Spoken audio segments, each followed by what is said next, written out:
EFF founder and internet activist John Perry Barlow has died.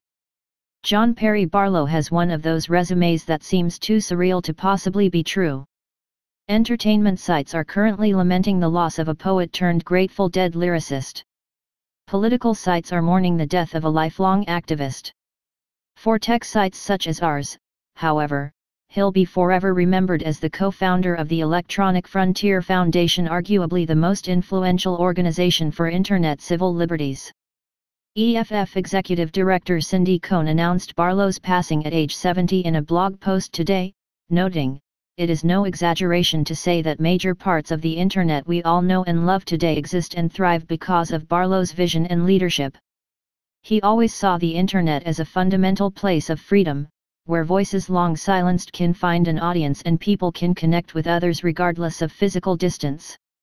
After spending much of the 1970s co-writing songs with Dead guitarist Bob Weir, the Wesleyan graduate co-founded the EFF along with digital rights activists John Gilmore and Mitch Kapper.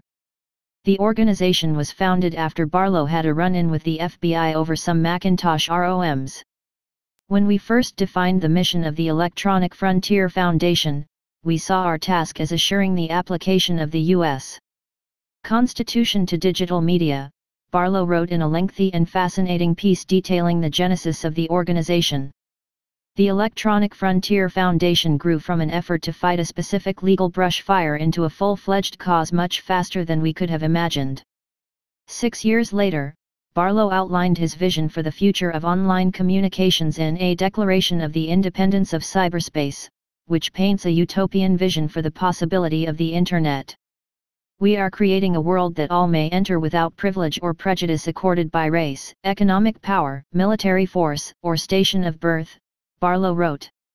"We are creating a world where anyone, anywhere may express his or her beliefs, no matter how singular, without fear of being coerced into silence or conformity."